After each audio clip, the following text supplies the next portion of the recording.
Bring the Ballon d'Or to Vinicius right away. An epic comeback for Real Madrid in the Champions League. 5 goals against Borussia Dortmund in just one half. Lionel Messi to mentor Ansu Fati at Inter Miami. Neymar's first match after a year-long break. Chelsea is once again ready to spend nearly 100 million for a player from Ukraine's national team. We are talking about this and much more today. This is a hot selection of the most interesting football news. Don't forget to subscribe to the channel, click the bell, and like this video to get more news about our favorite game. Your support is very important to us. Let's get started. Breaking news from the Saudi fields. Neymar is back playing football. After a year of tough rehabilitation following a torn ACL, the Brazilian returned to the field in the AFC Champions League match for Al-Hilal, making an appearance only in the 77th minute. So, as you might guess, he didn't have much time to do anything significant. He's no Messi with a hat trick in 11 minutes. But his passion was evident to the naked eye. He was eager to get back into the game. It seems he missed football a lot. Before the match, Neymar wrote, "It's been a year since I suffered the hardest injury of my career. I'm a warrior who never gives up on what he needs and never gives up on what he wants." Some saw this as a hint of his return to top football. It's no secret that after leaving PSG, Neymar wanted to join Barcelona. That didn't happen, mainly due to Barcelona's financial struggles. But Neymar likely hasn't given up on the idea. Some believe this is what he's hinting at in his social media posts. Moreover, there have long been rumors that Laporta plans to sign the star as a part of Barcelona's return to Camp Nou. The transfer of Erling Haaland seems unlikely, but Neymar's move as a free agent is far more plausible. However, Barcelona will still have to sell someone to sign him. Yes, Neymar will lower his demands, but not enough for Barcelona's finances to handle it easily.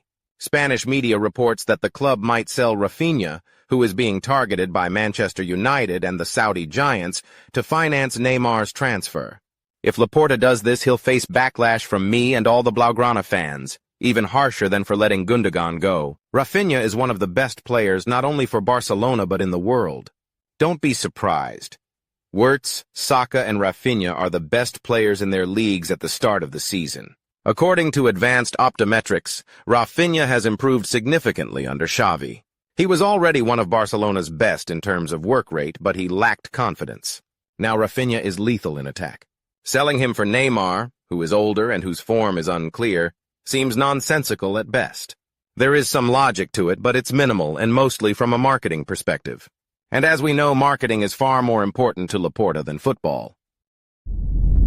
Real Madrid, playing at home, was trailing Borussia 2-0 at halftime, but not only did they manage to come back in the second half, they also scored 5 goals against the Bees. In the first half, the players were too cautious. We should have played with more energy, taken more risks, and pressed the opponent harder.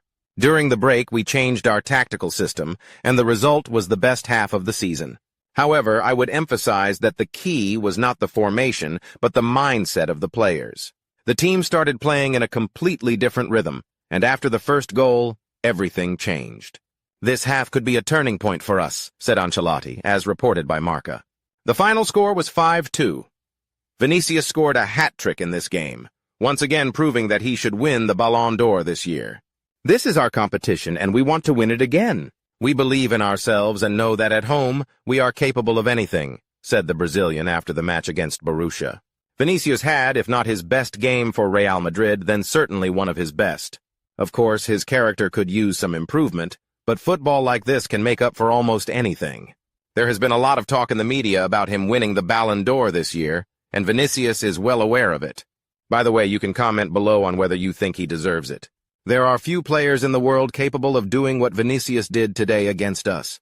That's the difference between the teams, Spanish media quotes Nuri Sahin as saying. Yes, that's exactly what Real Madrid is all about.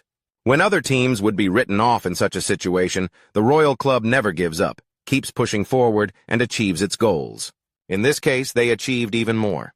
After all, a 5-goal comeback is something we don't see often, even from them.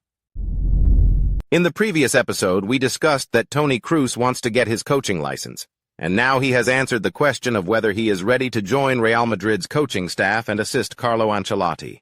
No, that's impossible. Anytime he wants, I'm always happy to share my opinion with him. But he knows why I ended my career. A big part of that decision is constant traveling, hotels, and so on.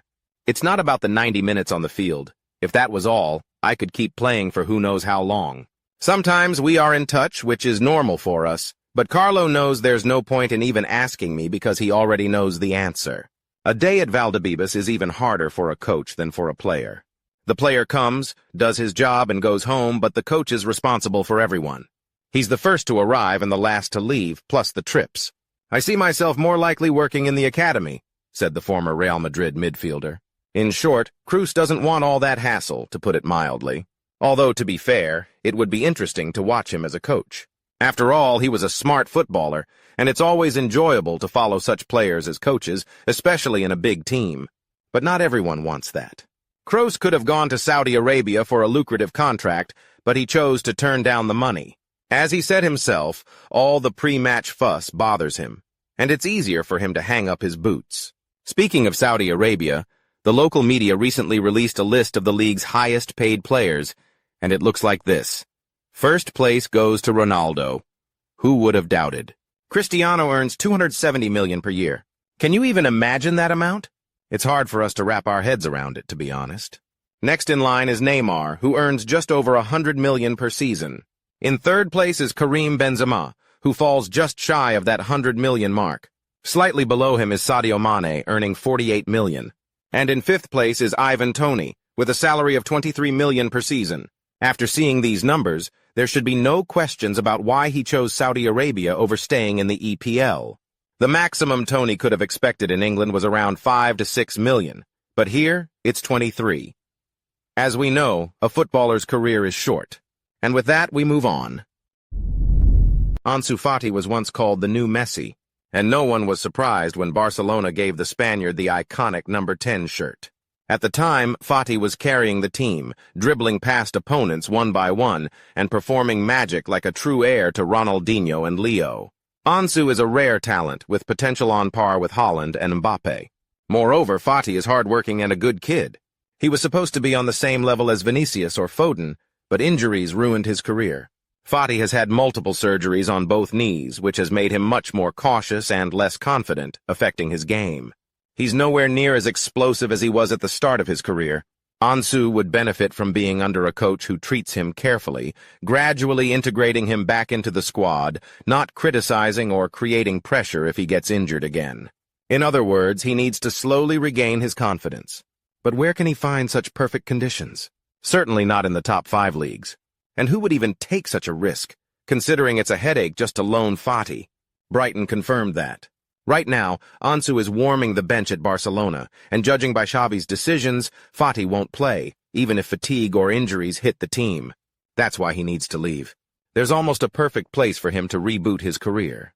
Pachachi's reports that Lionel Messi has asked Inter Miami's management to buy Fati. MLS is much slower than La Liga or the Premier League, and the level of defense is much lower. Fati will have fun against defenders and can start feeling like a top player again. Plus, Messi, Suarez, Busquets, and Alba will be watching over him, giving him useful advice, especially on recovery. Suarez, in particular, is well-versed in this, having dealt with serious knee issues himself. So, despite the lower level of the league, I recommend Fati move to the U.S., rebuild his confidence, and return to Europe in a few years to dominate once again. Chelsea, to put it mildly, continues to surprise in the transfer market, at least if we follow the news. According to the press, the Blues are ready to pay a large sum for another Shakhtar player. This time, it's about Georgiy Sudakov, for whom the club is asking nearly $80 million, to be precise, $78 million. To give some context, his market value on Transfermarkt is $35 million, but it seems that such financial differences don't bother Chelsea's owners, including Todd Boehly. Mudryk can attest to that. Chelsea paid up to $100 million for him, including bonuses. Whether that was justified or not is up to you to decide. It's a tricky topic. In short, our opinion is that Mudryk simply became a victim of his own transfer, or rather the price of his transfer. After all, he didn't set the price for himself, and in this case, it worked against him. If Chelsea had bought him for around $30 million, there wouldn't be any questions about his performance. Similarly, there probably wouldn't be questions about Sudakov if Chelsea paid the $35 million that Transfermarkt values him at.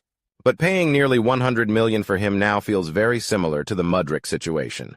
Georgiy is a good player, but with that kind of price tag, expectations will undoubtedly be sky high. That's all for today. Don't forget to subscribe to the channel and like this video, and be sure to watch our previous video. It just appeared before your eyes right now. See you. Good luck to everyone. Goodbye.